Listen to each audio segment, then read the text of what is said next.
अब आगे पढ़ाने वाली बारी आई। पढ़ाने वाली बारी आई तो हमने क्या किया कि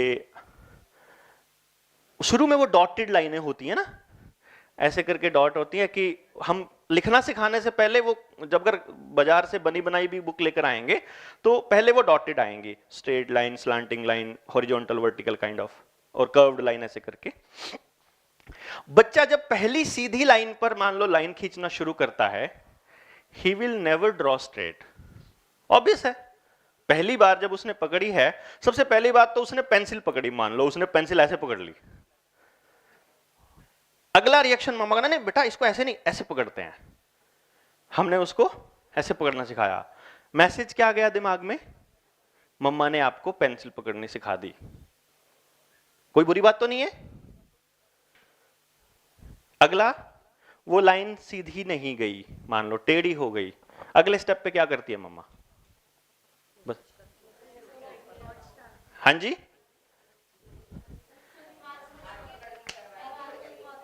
एक एक करके करते हैं। हाँ जी,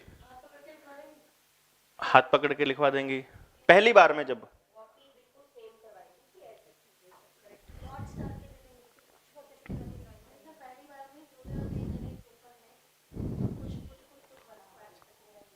हम्म हम्म हम्म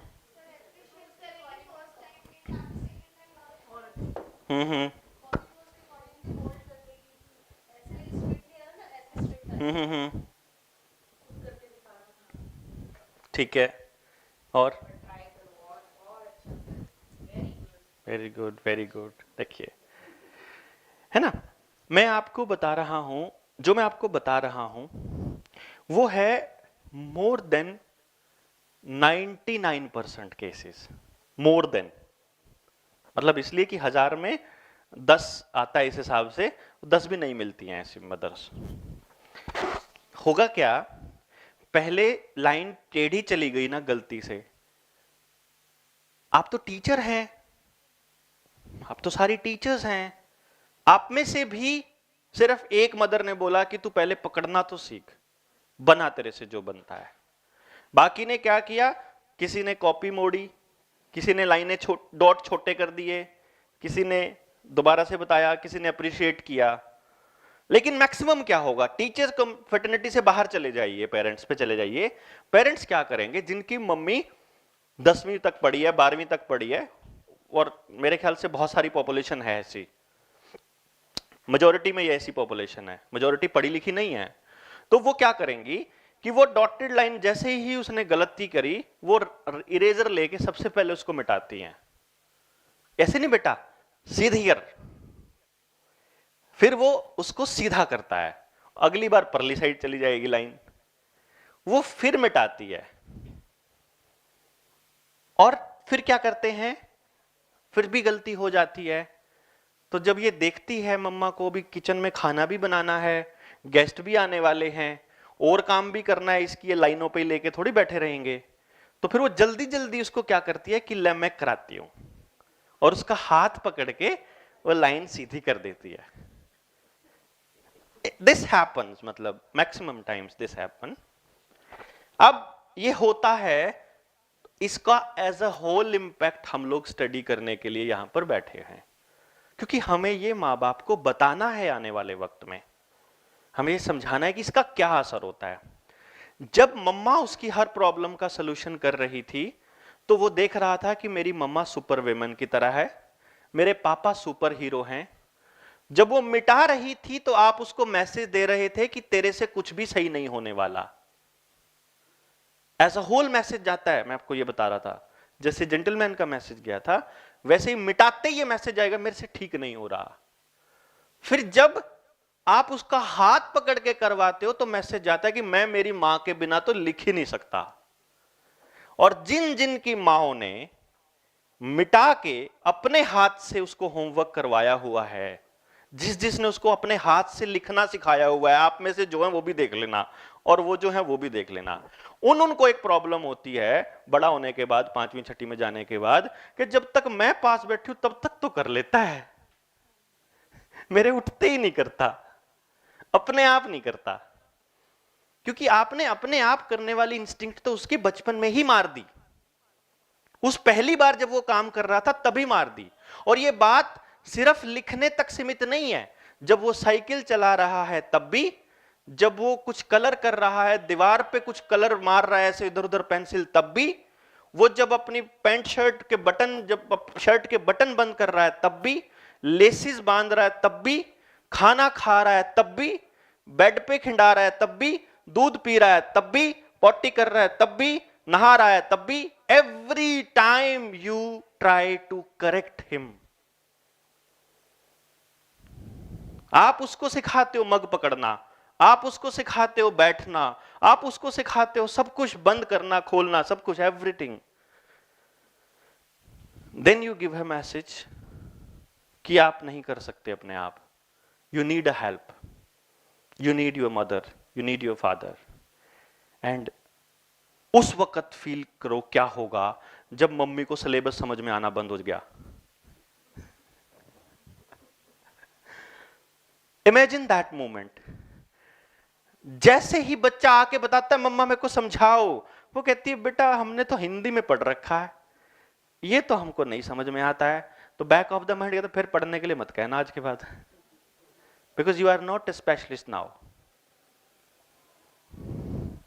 समझ रहे हैं? वो आपकी बात क्यों माने? Because you are specialist. Doctor की बात तभी मानते हो ना, स्पेशलिस्ट। बीमारी के केस में उसी के पास जाते हो। गाड़ी खराब हो तो डॉक्टर के पास थोड़ी जाते हैं, जो प्रॉब्लम है उसी का सोल्यूशन है। सो आप क्या करते हैं, उसको, उसकी बेसिक इंस्टिंक्ट आपने खत्म कर दी और तब आपने अपने भी हाथ खड़े कर दिए। Now he is totally alone. और ये बच्चों ने बताया मुझे, इट्स नॉट लाइक कि कोई मैं देख के बता दिया। बच्चे बताते हैं पहले तो मम्मा कराती थी, अब कराती है, मैं क्या करूं, मम्मा को आता ही नहीं, पढ़ने को कहती रहती है, पढ़ ले पढ़ ले पढ़ ले पढ़ ले पढ़ ले, पीछे पड़ी रहती है।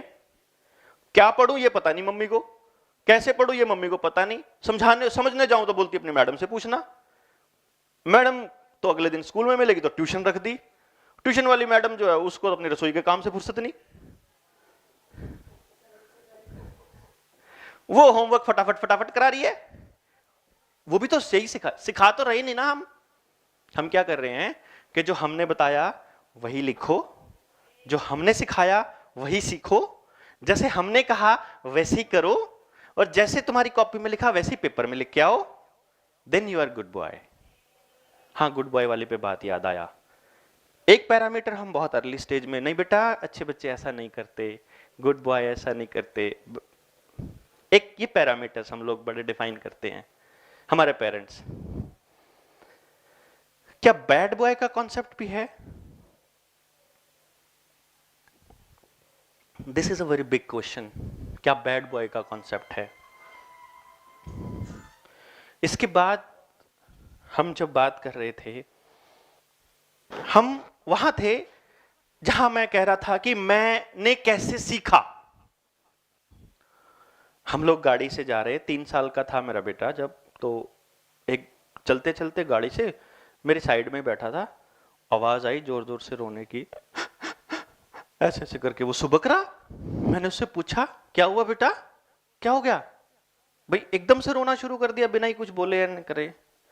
एंड देन ही सेड, आप तो कह रहे थे कि रेड लाइट पे रुकना होता है, आप तो रुके नहीं।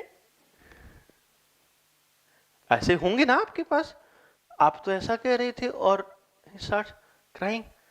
मैं गाड़ी साइड में लगाई, उसके हाथ जोड़े, बेटा गलती हो गई, सॉरी, आज के बाद ऐसा नहीं करूंगा।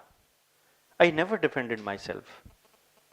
ही टोल्ड मी कि तुम गलत थे भाई, तुम्हें समझ में नहीं आता, फिर हमें क्यों पढ़ा रहे हो अगर खुद नहीं फॉलो करना है तो। मतलब ये मैं आपको इसलिए बता रहा हूं कि मेरा दोस्त गाड़ी चला रहा है, उसका बेटा साइड में बैठा है, मैं पीछे बैठा हूं, और अगले वाले बाइक वाला ना एकदम घुस गया उसके बीच में और उसने एकदम जोर की ब्रेक मारी। तो उसका बेटा अपने पापा की तरफ ऐसे देख रहा है और उसके पापा चल पड़े, तो वो बोलता है पापा गाली नहीं देनी थी। He told me कि ऐसे टाइम पे मेरे पापा का ये रिएक्शन होता है। बच्चा ऑब्जर्व करता है छोटी से छोटी चीज, बड़ी से बड़ी चीज। आप बेशक उसको यह मानते हो वो बच्चा है, वो बच्चा नहीं है एक्चुअली। उसका इतना बड़ा दिमाग है जो आपकी छोटी से छोटी मूवमेंट आपके चेहरे के भाव तक पढ़ रहा है। जब आप घर में घुसते हो ना, तो डिमांड करने से पहले मूड देखता है कि चेहरे पे कैसे भाव है। डिमांड अभी नहीं करनी, खाना खाते हुए करनी है कि टीवी देखते हुए करनी है। जब दोस्त से फोन पे बात कर रहा हो तब पूछता है पापा मैंने ये लेके आना है, तो ताकि फोन पे बात करते करते ठीक है ले आएंगे। जब देखता है कि दोस्त से बात करते हुए थोड़ा कम बिजी होता है, बट बॉस से बात करते हुए ज्यादा बिजी होता है, तो जब बॉस का वेट करता है कि बॉस का फोन आने दो फिर ठोकूंगा। He is that much smart and we underestimate. हम उसको सिखाने की कोशिश करते हैं। दिक्कत क्या है, मैं बहुत से पेरेंट्स को एक बात कहता हूं कि ये पॉसिबल है, एंड इट इज, मतलब प्रैक्टिकली दिस इज राइट, कि आपका बच्चा आपसे ज्यादा स्मार्ट है। ये सच है, आपका बच्चा आपसे ज्यादा स्मार्ट है, लेकिन आप उसको अपने जैसा बनाने की कोशिश कर रहे हो। आप उसको वैसे सोचने के लिए मजबूर कर रहे हो जैसे आप सोचते हो। He thinks smarter than you, लेकिन आप उसे कह रहे हो ना ना इतना स्मार्ट नहीं सोचना, अपनी तरह सोच, अपन ऐसे जिए थे तू भी ऐसे जिएगा। And this is really happening, और मैं समझता हूं ये बहुत गलत हो रहा है। हम उन बच्चों से सीख नहीं रहे हैं। उनसे अगर नहीं सीखेंगे तो definitely we are going to die. हम उनको नरक में लेके जा रहे हैं, कंफर्म है ये। कैसे, मैं आपको बताता हूं। मैंने आपको शायद डिस्कस भी किया था उस दिन, बट मैं बता रहा हूं कि जब मेरा बेटा ने ना नेशनल रिकॉर्ड्स बनाए और वो बड़ा हीरो बन गया पूरे नेशनल मीडिया में, तो अखबारों में टीवी में आया उसके सारे मतलब चैनल्स में। एक दिन घर आकर के रोने लगा वो कि मेरी क्लास के बच्चों ने मुझे मारा। वो उससे पहले उससे पूछा करते थे ना कि भाई तेरा फेवरेट फ्रेंड, तेरा बेस्ट फ्रेंड कौन है, तो वो कहा करता था पूरी क्लास मेरी बेस्ट फ्रेंड है। ऐसे बच्चे आपको देखेंगे अपनी क्लास में भी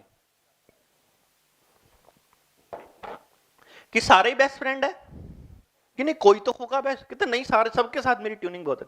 तो उसकी ट्यूनिंग सभी के साथ बहुत अच्छी थी। बट जब वो आके रोया उस दिन, देन आई सेड कि क्या हुआ था, कहते मैं स्कूल नहीं जाऊंगा कल से। क्या हो गया, बच्चे मेरे को मारते हैं, कल भी मारा था आज भी मारा। क्यों मारते हैं, खिलाते नहीं अपने साथ, कहते हैं तेरे को नहीं खिलाएंगे तू गंदा है। तुमने ऐसा क्या किया, मैंने कुछ भी नहीं किया। फिर क्यों कहते हैं, वो कहते हैं कि मेरी तेरी वजह से ना हमारी मम्मी हमको पीटती है, कि तुम्हारी क्लास में तो है यशस्वी, उसके कौन सा दो सिर है, वो भी तो कर लेता है इतना, तू भी कर। कि वो इतना याद कर लेता है, उसके पास इतनी अचीवमेंट्स हैं, वो अखबारों में आ रहा है, वो टीवी में उसके इंटरव्यू आ रहे हैं, तो तुम क्यों नहीं कर सकते, why can't you learn. And वो, मतलब मैं उसको ऐसे देखता हूं कि ओ, मतलब इसका मतलब कि मेरा बेटा अगर उनसे ऊपर है तो ये मेरे बेटे के लिए प्रॉब्लम है। बिकॉज वो बच्चा उसको अपने साथ एक्सेप्ट नहीं कर रहा, क्योंकि उसके माँ बाप उसके ऊपर इस बात का प्रेशर डाल रहे हैं। 4 दिन पहले तो उसकी मम्मी फोटो खिंचाने आई थी घर, और 4 दिन के बाद उसका बच्चा मेरे बच्चे को मार रहा है, वो उसको अपने पीयर ग्रुप में नहीं रख रहा है। इसका मतलब क्या हुआ कि जो दौड़ है ये मेरे बेटे को पूरी सोसाइटी से अलग कर देगी। अलग थलग पड़े हुए अपने बच्चे को मैं लेके कहां जाऊंगा भाई। हम क्या करते हैं, अपने वाले के लिए बहुत सारी सुविधाएं, नहीं उस गंदे बच्चे के पास नहीं जाना, नहीं उसके पास नहीं जाना, नहीं उसके पास नहीं जाना, and then what we do, हम उसको बताते हैं कि तेरे को, अब मेरे को मेरे मेरे मेरे चाचा की एक बात बहुत याद आती है मुझे। बचपन में ना वो मुझे बोलते, एक बार 5वीं में था तब मैं, तू किसके साथ बैठता है क्लास में, मैं तो कहीं भी बैठ जाता हूँ, सबसे अगली लाइन में होता हूँ, कोई बैठे मेरे साइड में मुझे नहीं फर्क पड़ता। तुम्हारी क्लास में कौन है सबसे इंटेलिजेंट, अब मैं भी ठीक ठाक इंटेलिजेंट था, तो मैंने कहा बस एक वो है, एक वो है, 2 नाम लिए, तो बात सुन। मैं कहा हाँ, अपने से होशियार बच्चे के साथ बैठा कर।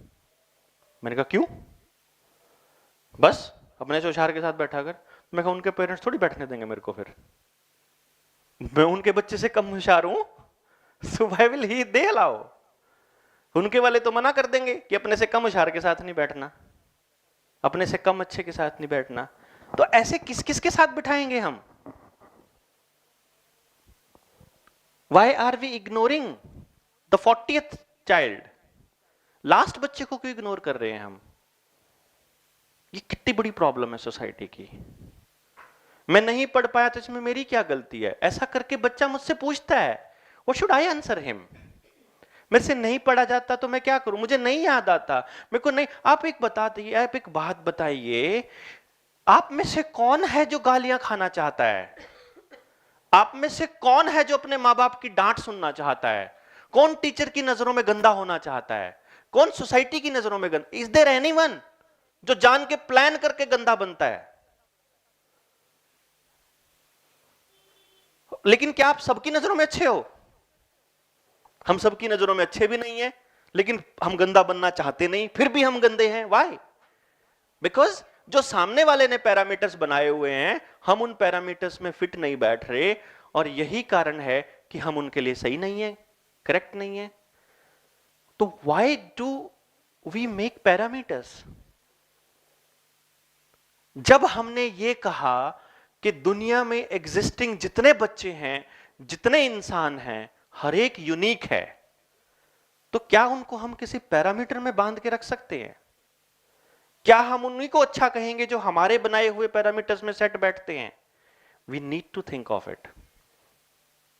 इसीलिए दोबारा बैठ के इस बात पे चर्चा करनी पड़ेगी कि जैसा आप सोचते हो, अगर आप उसकी गारंटी लेते हो कि वो 100% सही है, तो फिर सबको वैसा ही बनाना शुरू कर देते हैं।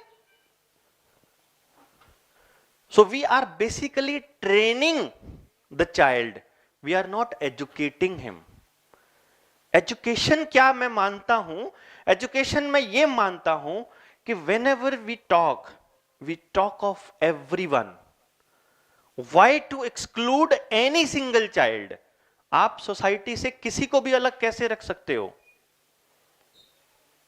जब मैं गांव में जाता हूं, बिकॉज अब मैं गांव-गांव जाकर के लोगों को यह समझा रहा हूं कि भाई ये एजुकेशन सिस्टम अपने बच्चों को मतलब मौत के अलावा कुछ नहीं देगा, ये गारंटी है।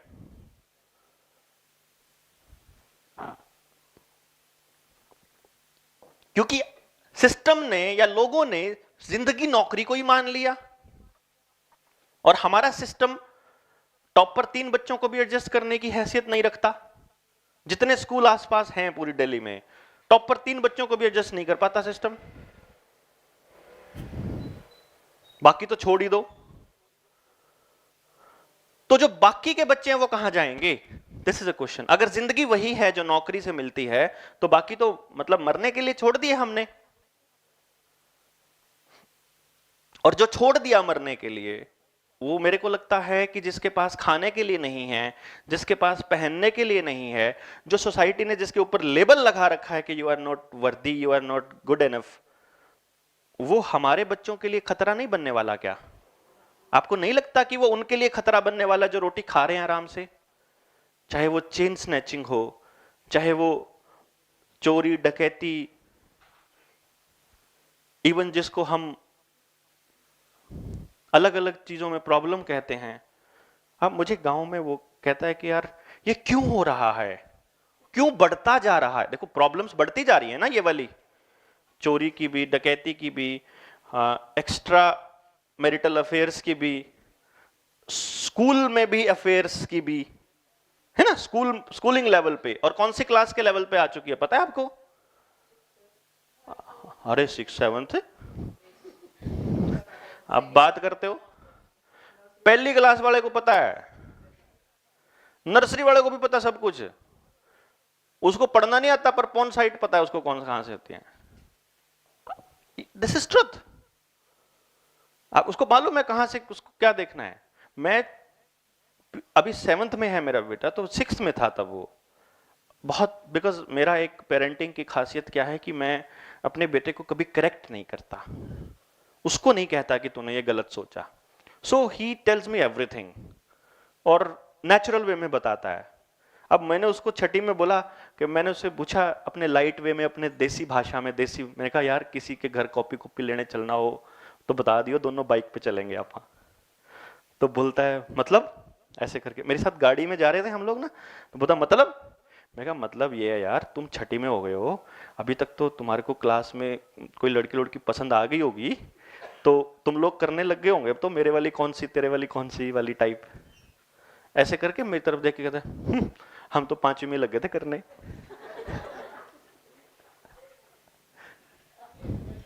आप लेट हो गए पूछने में। इससे पहले मैं ये एक्सपेरिमेंट कर चुका था उसके ऊपर। मैं ये देख चुका था कि बच्चे की जो ये इस तरह की जो चीजें हैं बच्चों में कहां से आ रही हैं, किस तरह से आ रही हैं, और क्या क्या टीवी इसके लिए जिम्मेदार है, या क्या मतलब मोबाइल इसके लिए जिम्मेदार है।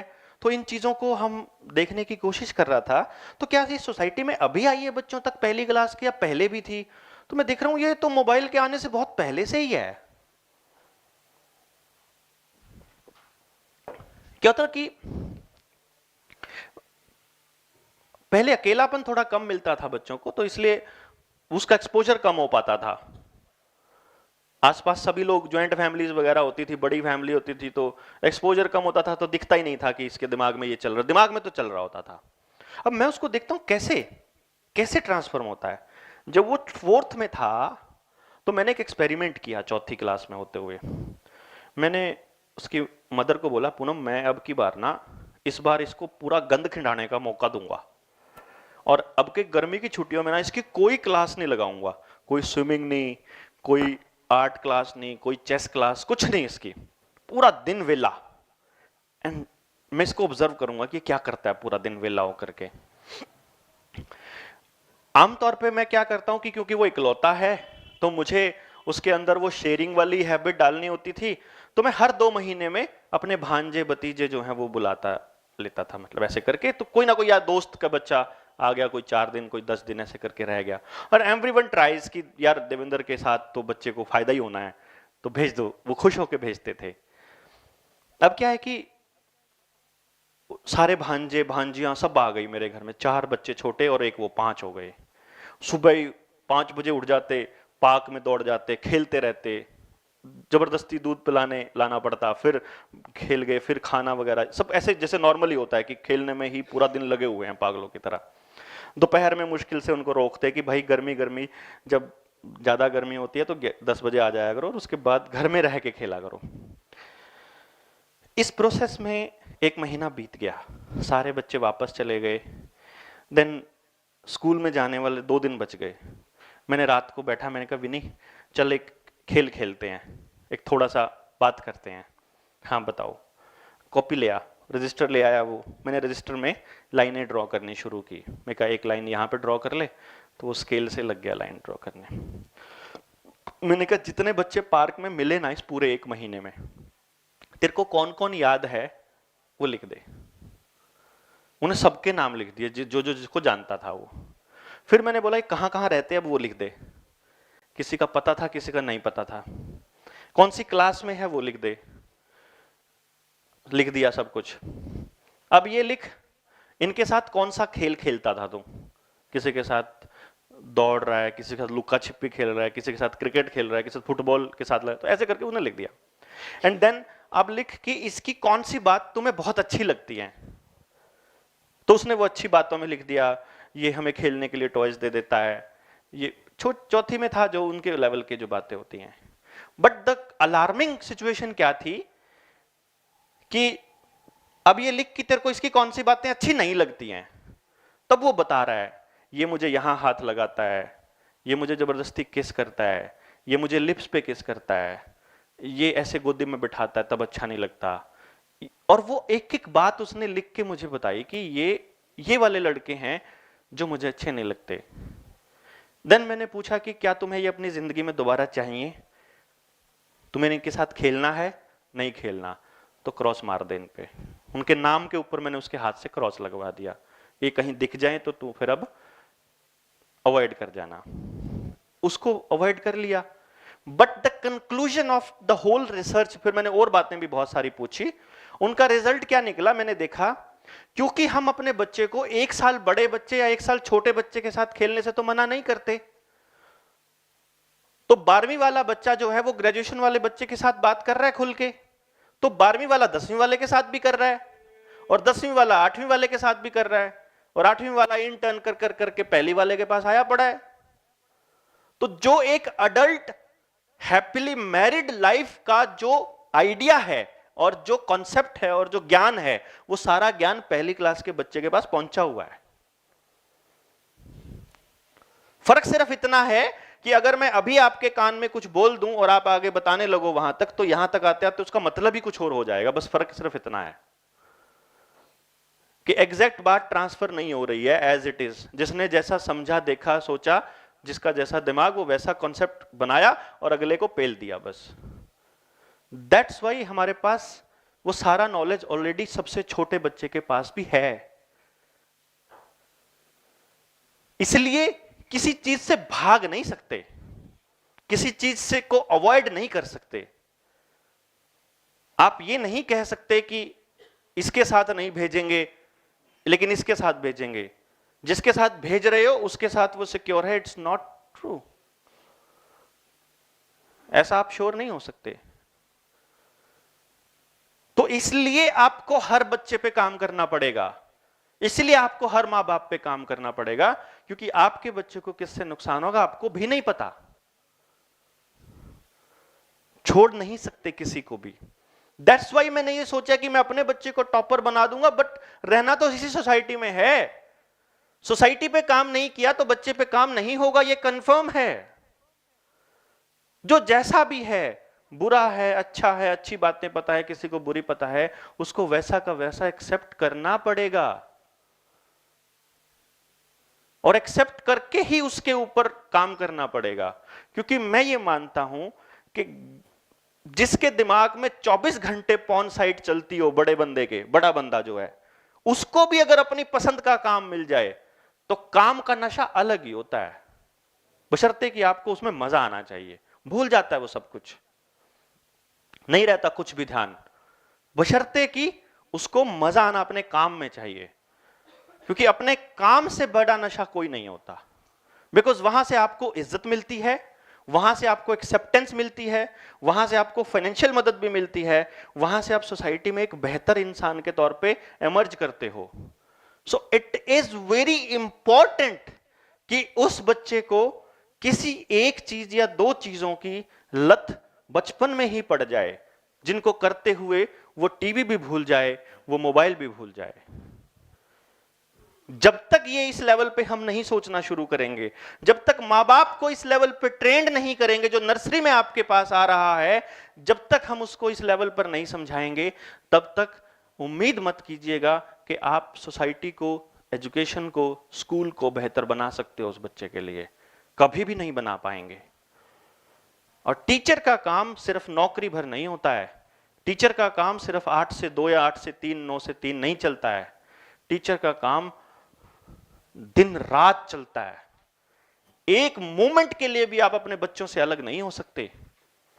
अगर आप एक मोमेंट के लिए भी उनसे अलग सोचना शुरू कर दिया तो आप टीचर नहीं हो, फिर आप सैलरीड पर्सन हो, फिर आप सिर्फ सैलरी ले रहे हो, फिर आप अपने आप को टीचर मत कहो।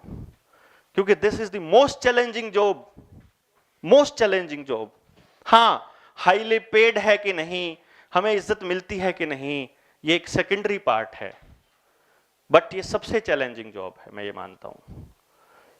क्योंकि आपका काम है आपकी क्लास में पढ़ने वाले, बैठने वाले और आपको सुनने वाले हर बच्चे की उस प्रॉब्लम की जड़ तक जाना, उसका रीजन ढूंढना, उसके लिए प्रयास करना। मेरा यह मानना है प्रयास सबसे इंपॉर्टेंट है। मैं यहां आपके बीच आया हूं, यह मेरा प्रयास है, और इस प्रयास को कोशिश कर रहा हूं कि आप इसको एक्सेप्ट कर लें, आप अपना प्रयास बना लें। हम नहीं कहते हम दुनिया बदल देंगे, स्कूल बदल देंगे, सिस्टम बदल देंगे, हम ये कहते हैं हम प्रयास तो कर रहे हैं, कम से कम हम इस दिशा में सोच तो रहे हैं। और जैसे ही आप सोचना शुरू करोगे, जैसे ही उस बच्चे को आप मैसेज दोगे कि तुम गलत हो गए, कोई बात नहीं, we accept you as what you are, वो एक बार और टेस्ट करेंगे कि खाम खाई तो नहीं कह रहे, सच्ची में एक्सेप्ट करते हैं कि नहीं। एक बार दो बार और उसकी गलती को वैसे ही एक्सेप्ट करना, कोई चक्कर नहीं बेटा, कोई टेंशन नहीं, हमने भी की बचपन में ऐसी गलतियां, उसके बाद वो आपका गुलाम हो जाएगा, कन्फर्म है। ऐसे बच्चे देखे होंगे आपने, जैसे ही आपने उसको एक्सेप्ट किया वो बच्चा आपका हो गया, फिर आप उसे जो कहेंगे वो कहेगा इस मैडम की तो सारी मान लेता, इसकी नहीं मानता। ऐसे बहुत स्मार्ट टीचर्स हैं जो एक्सेप्ट करना जानते हैं उस बच्चे को, with their mistakes, with their defaults, with their faults. इसलिए इट्स वेरी इंपॉर्टेंट कि हम उनको एक्सेप्ट करें जैसे वो हैं।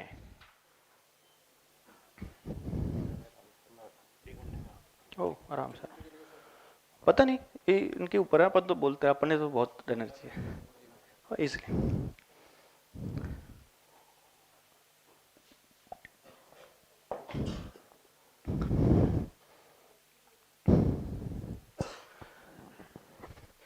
तो ये कुछ बेसिक्स हैं जिन पे हम देखिए, इनके ऊपर discussion is the most important part. जैसे ही आपको एक पार्ट पे समझ आएगा तो अगले पे मूव कर जाएंगे हम। और अच्छा, चाय पानी का किसी को लगा है क्या तलब?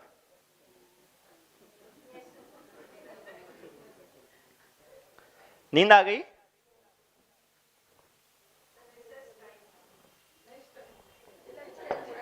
वो घड़ी ना फिक्स है, मतलब ना भी देखो तो भी यार इस टाइम कुछ हो रहा है वो क्या चक्कर है? वही ना, वो आप 11 बजे के हिसाब से सेट है। अच्छा, एक बात बताइए सिंपली, मेरे ख्याल से ये बिना ब्रेक का लॉन्गेस्ट लेक्चर सुना होगा आपने, 1.5 घंटे तक का। ऐसा होता है? तो क्या ऐसा होता है कि हम 1.5 घंटा कॉन्टिन्यूस कनेक्टेड रहते हैं? कनेक्शन बीच में टूटता ही टूटता है। मेरा मकसद सिर्फ इतना सा था कि क्लास में अगर बात बच्चे की समझ में आ रही है, अगर वो उससे रिलेटेड है, तो आपके साथ वो जल्दी कनेक्ट होता है। दिक्कत क्या हो रही है कि जो तूपड़ मेथड है या जो मार्किंग वाला है नंबर, वही ये इस क्वेश्चन का आंसर ये है, लिख लाई, और वो कनेक्ट ही नहीं होने देता टीचर को बच्चे के साथ। और ये बिगेस्ट प्रॉब्लम मैं महसूस करता हूं कि स्कूल में जो सबसे बड़ी प्रॉब्लम है वो कनेक्शन की प्रॉब्लम है, कि बच्चा कनेक्ट नहीं हो पा रहा, कहीं भी नहीं कनेक्ट हो पा रहा।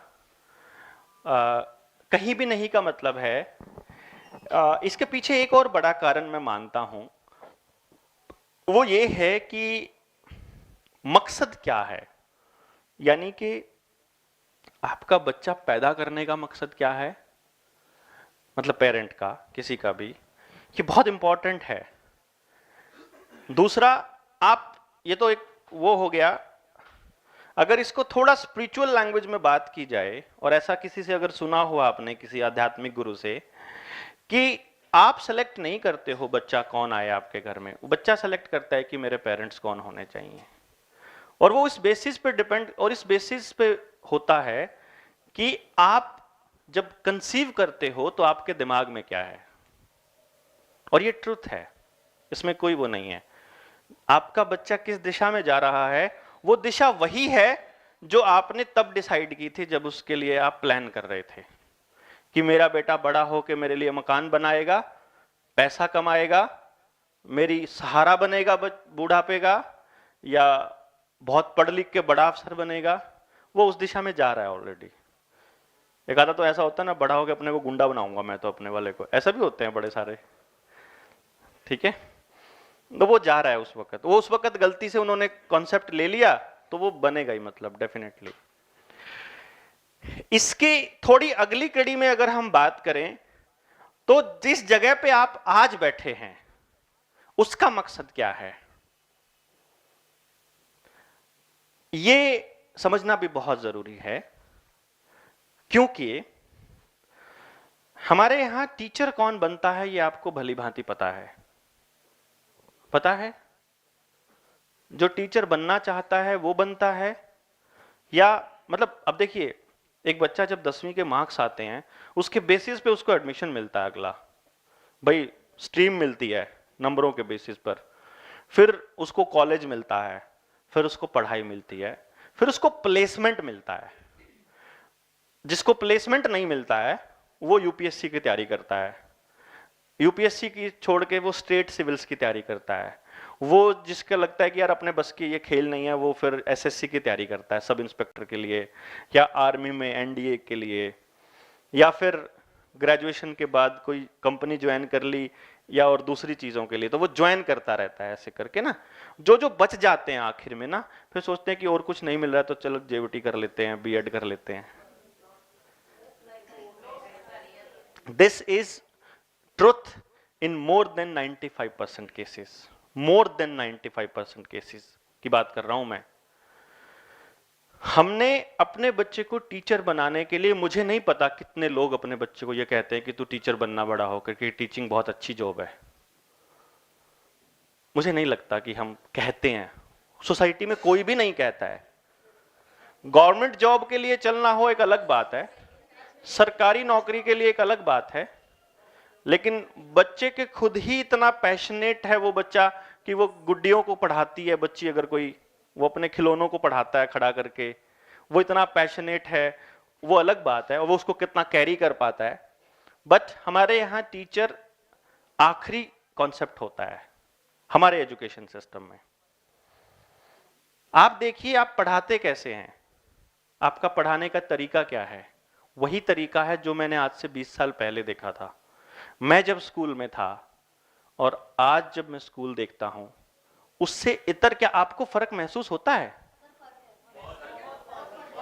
कैसे? पहले जो टीचर पढ़ाते थे वो भाई खड़े हो जाओ जरा किताब पढ़ो, हम अपने बच्चों को पहले चैप्टर समझाते हैं, हम अपने बच्चों से पूछते हैं हाँ भाई समझ आया या नहीं आया, अच्छा तू चल छोड़, तुझे समझ आया, सबसे लास्ट वाला तू बता, इसका देखते हैं कि जिसका ध्यान इधर उधर है, हम पहले बच्चों से पूछते हैं, नहीं तो आगे बढ़ने का कोई फायदा ही नहीं, बच्चा शोर मचाएगा जी। यदि उससे पूछेंगे ही नहीं कि समझ आया नहीं आया तो अगले स्टेप पे जाने का कोई फायदा नहीं। हाँ बिल्कुल ठीक है बात, उसका फायदा नहीं है। This is an idealistic situation which you are talking about. और जैसे अगर आप पहले तो टीचर ही बोलता था, पहले क्या होता था कि मौका भी दे रहे हैं ना, हाँ हाँ हाँ हाँ आप यहाँ हो उसका सबसे बड़ा प्रूफ यही है, बिकॉज़ टीचर्स को ट्रेन करने की कोशिश की जा रही है to be a better teacher. मैं आपको बताऊं, टीचर्स को ट्रेन करने की कोशिश की जा रही है, और ये मुझे लगता है लवली स्कूल पहला स्कूल है दिल्ली में, अगर आप ये कह रहे हो तो। मान लो मैं, अगर मेरे को कह रहे हो, और जो दूसरे सेमिनार्स की जहां तक मैं कहता हूं, जैसे सीबीएसई के सेमिनार्स आपने देखे होंगे।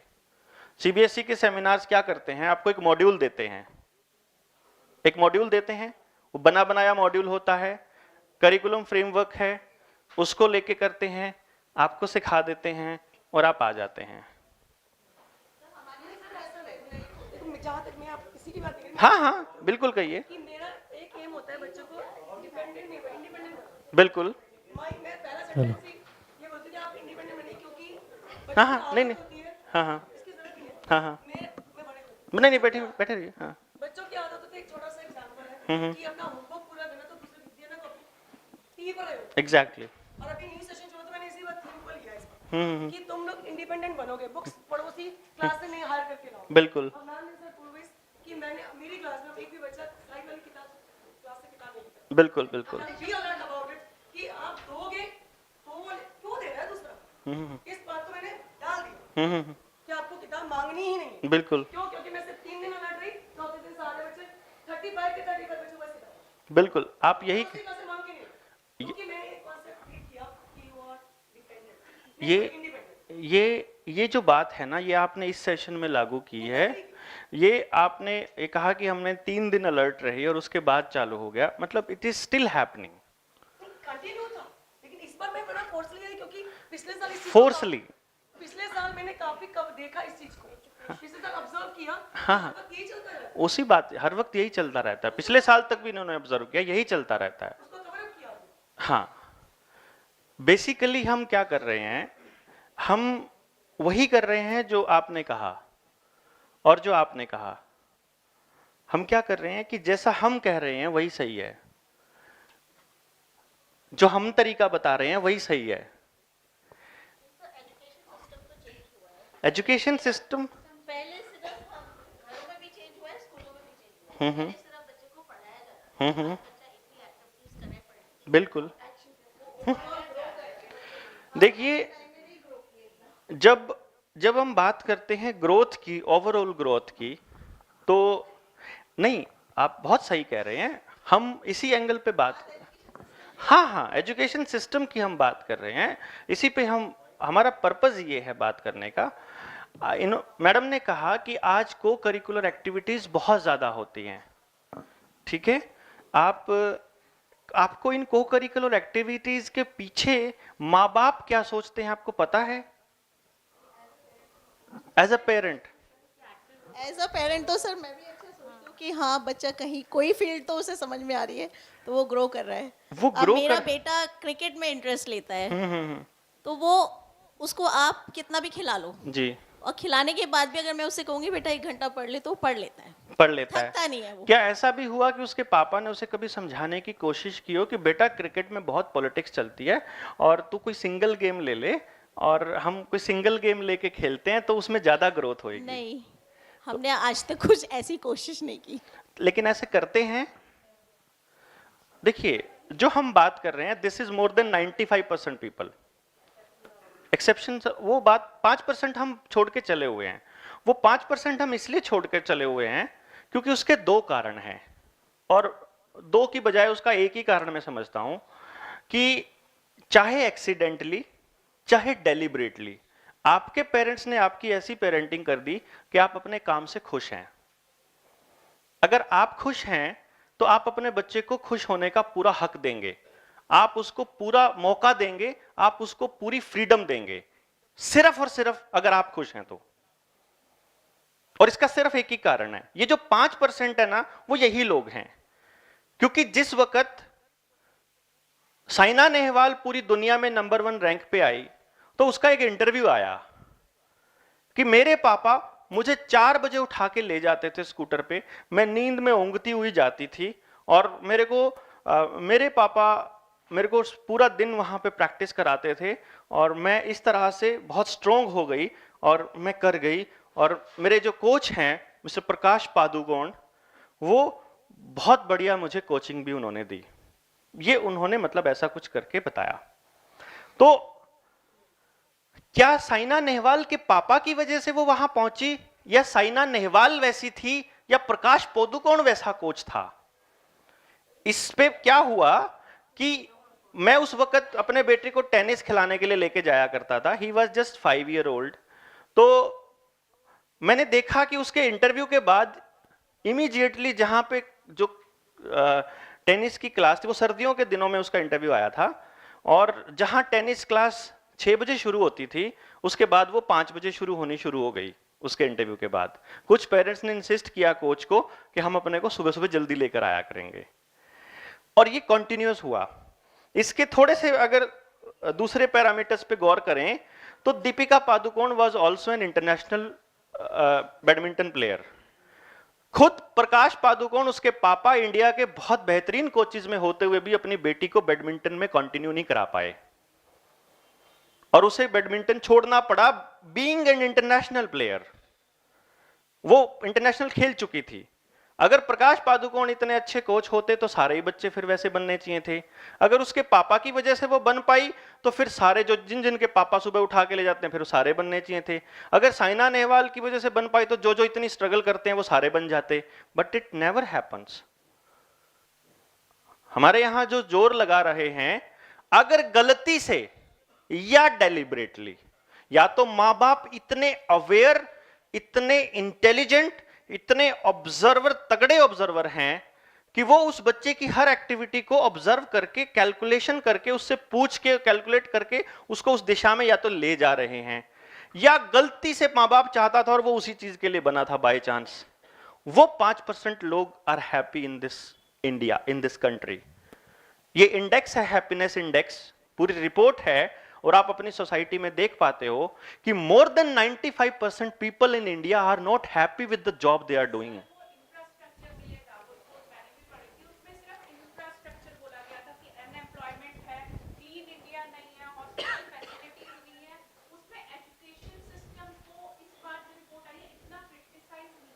एजुकेशन सिस्टम को नहीं, ये था हैप्पीनेस इंडेक्स का, कंट्री का रैंकिंग था। मैं जो बात कह रहा हूं,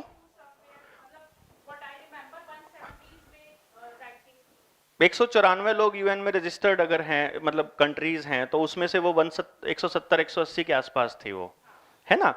और हाँ, उन्होंने दिया था, लेकिन मैं तो अपनी रिसर्च भी बता रहा हूं, और आप अपने आसपास में ढूंढ लीजिएगा।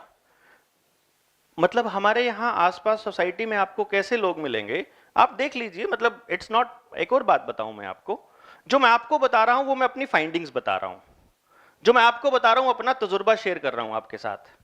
Now you need to analyse कि हम कहां खड़े हैं। आप ऑलरेडी एक पॉइंट आगे खड़े हैं, तो फिर क्या जरूरत है पीछे आने की आपको।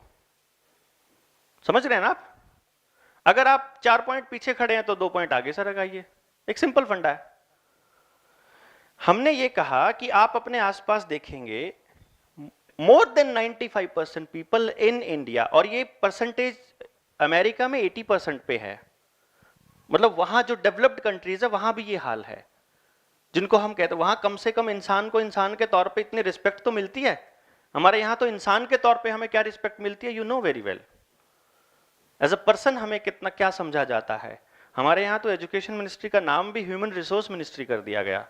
हम तो रिसोर्स हैं बेसिकली, अगर देखा जाए तो हम तो इस्तेमाल करने की चीज हैं।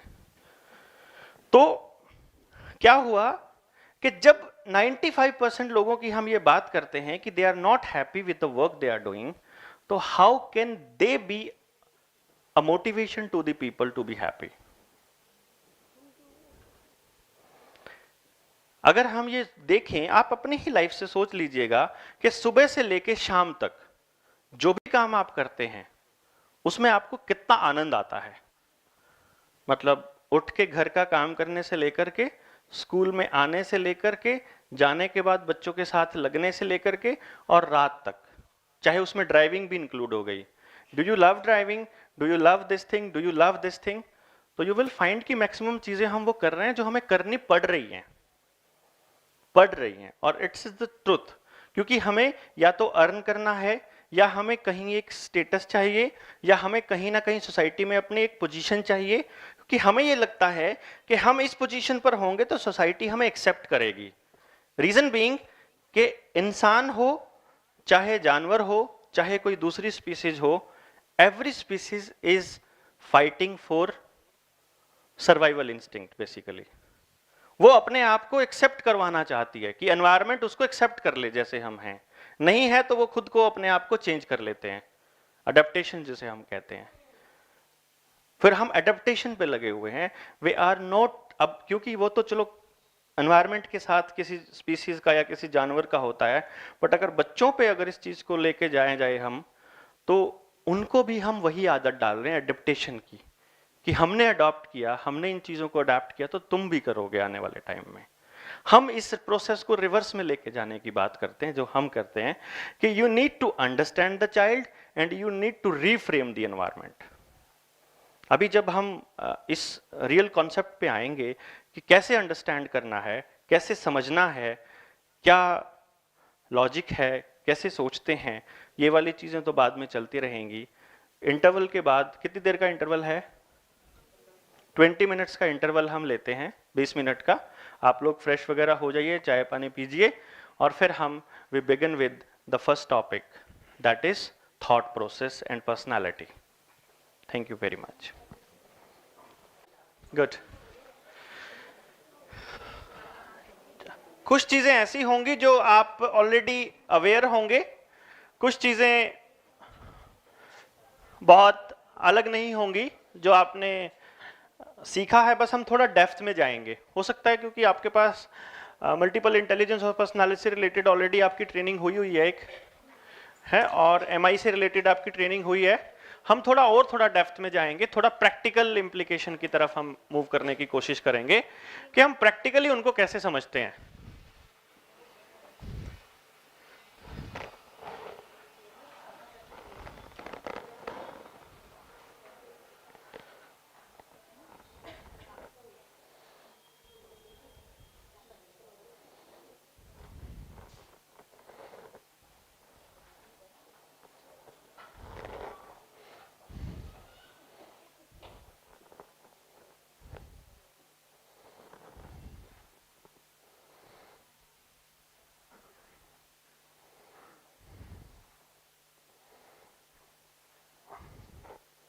वाईफाई कनेक्शन है यहाँ पे?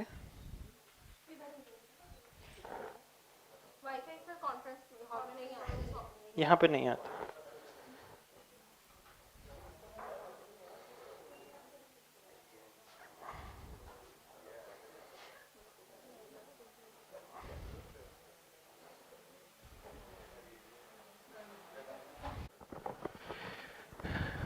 चलिए ओके, चलिए कोई बात नहीं, हम शुरू करते हैं। हाँ, मल्टीपल इंटेलिजेंस से पहले हम थोड़ा सा इस बात पे फोकस करते हैं कि कोई भी इंसान सोचता कैसे है, डिसीजन मेकिंग किस बेसिस पर लेता है। ये पहला सवाल होगा, क्योंकि जब भी आपको करियर से रिलेटेड डिसाइड करना है, इवन आपको शर्ट भी खरीदनी है, आपको मोटरसाइकिल कार कुछ भी खरीदना है, घर बनाना है, कोई भी डिसीजन लेना है लाइफ का मेजर, शादी करनी है, तो आपका जो बेसिक थॉट प्रोसेस होगा वो वही रहेगा जैसे आप पैदा हुए हो, जैसा आपका दिमाग का ओरिजिनल ब्रेन है। वो आप नहीं, उस थॉट प्रोसेस को रोक नहीं सकते, उसको बदल नहीं सकते। तो इसलिए जब हमें यह पता चल जाए कि हमारा बच्चा जो क्लास में है और जो हमारा स्पाउस है, हमारा कोलीग जो पार्टनर है, दोस्त है, उसकी ओरिजिनल मैन्युफैक्चरिंग ये है, उसकी बेसिक थॉट प्रोसेस ये है, तो और आप इसको नहीं बदल सकते, तो देन इट इज ईजियर कि आप उसको एक्सेप्ट कर लें जब आपको पहले ही मालूम है।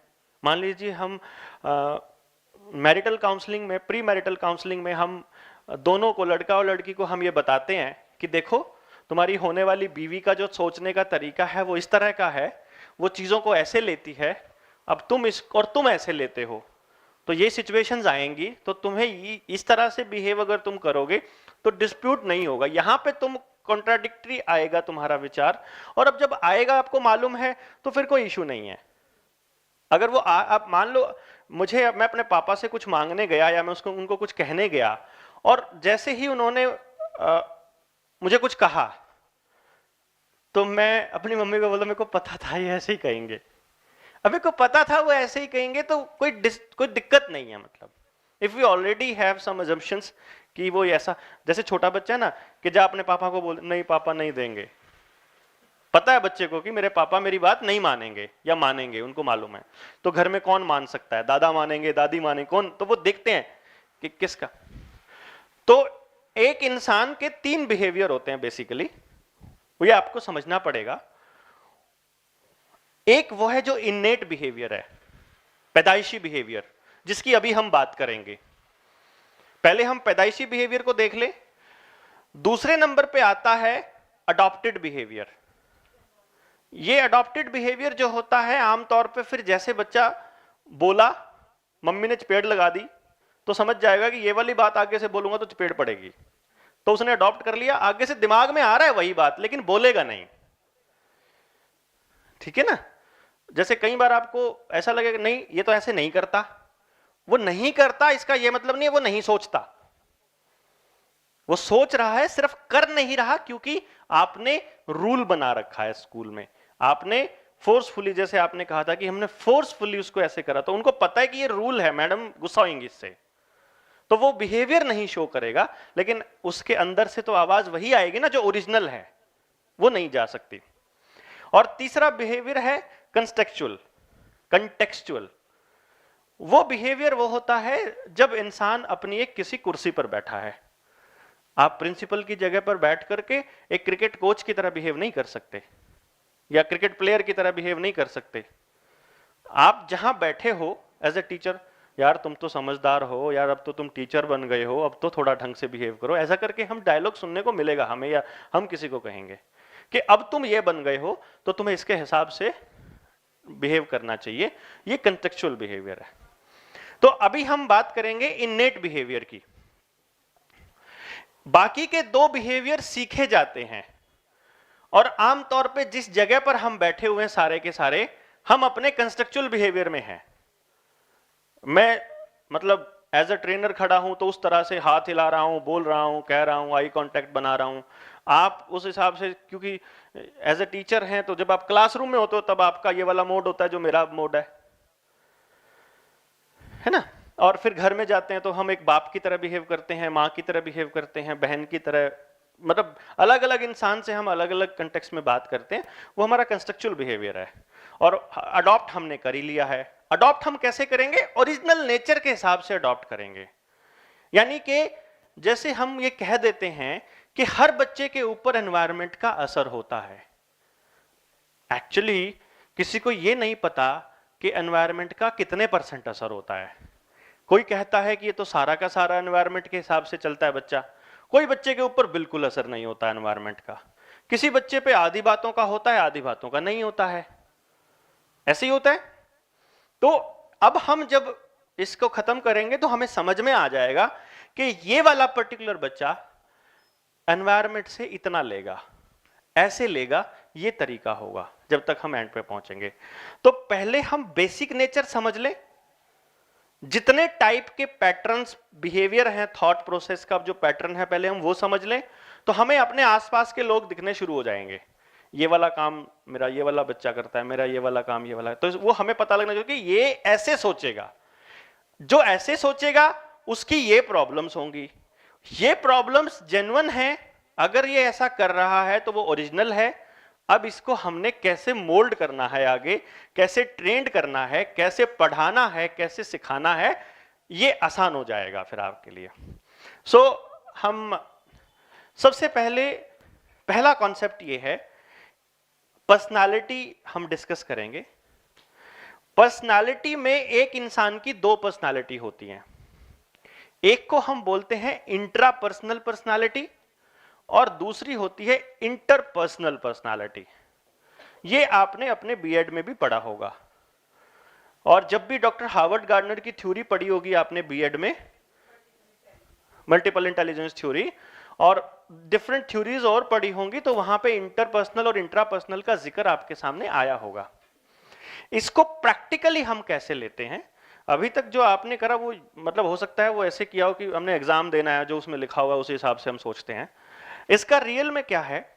इंट्रापर्सनल पर्सनालिटी का मतलब है, इंट्रा का मतलब अपने आप से रिलेटेड होता है, खुद से, यानी मैं खुद में क्या हूं, खुद में क्या हूं, ओरिजिनली क्या हूं। और इंटरपर्सनल का होता है कि लोग मुझे कैसा देखते हैं। इसका मतलब जब मैं अपने स्पाउस के साथ हूं, अपने बच्चों के साथ हूं, अपने माँ बाप के साथ हूं, या ऐसे किसी शख्सियत के साथ हूं जो मेरे इतने क्लोज है और इतना ज्यादा मेरे साथ रहता है कि मेरी कुछ भी चीज हिडन नहीं है, ओरिजिनल नेचर मेरा बाहर दिख रहा है सबको, कि मैं सोते टाइम कैसे पड़ा होता हूं, मैं खाता कितना अच्छे से हूं, मैं बैठता कैसे हूं, मतलब पसर के बैठता हूं कि सीधा, या मतलब मेरा जो ओरिजिनल है कि कोई फर्क नहीं पड़ता कोई देख रहा है कि नहीं देख रहा, वो इंट्रापर्सनल है। तो वो बिहेवियर होता है उन लोगों के साथ। और दूसरा होता है इंटरपर्सनल, कि जैसे ही घर से बाहर कदम रखे तो लोग मुझे क्या सोचें, मुझे लोग एक इंटेलिजेंट आदमी के तौर पे जाने, या मेरे को कोई फर्क नहीं पड़ता, या मैं ऐसा दिखना चाहिए। और ये चीज आप प्लान करके नहीं कर सकते। जैसे आपने बहुत से लोगों को समझाया बहुत बार, यार तुम ना ऐसे मत किया करो, ये तो अच्छा नहीं लगता, वो बेचारे के बस की बात ही नहीं है, वो नहीं कर पाता, आपकी तरह से नहीं सोच पाता। तो वो इंटरपर्सनल इंटेलिजेंस है, वो पर्सनालिटी है। दैट मीन्स कि अच्छा, ये दोनों चीजें सेम भी हो सकती हैं और डिफरेंट भी हो सकती है। ऐसे बच्चे भी आपने देखे होंगे जिनकी मम्मी आपको शिकायत लगाएगी कि घर में तो ये टिक के ही नहीं बैठता, आप कहोगे नहीं नहीं बहुत अच्छा बच्चा, यहां तो कोई दिक्कत नहीं है इसको। या आप उसको कहते हो कि आपका बच्चा क्लास में इस तरह की शरारतें करता है, वो कहेगा नहीं मैडम मेरा बच्चा तो बहुत अच्छा है घर में। तो बेसिकली उस बच्चे की इंट्रापर्सनल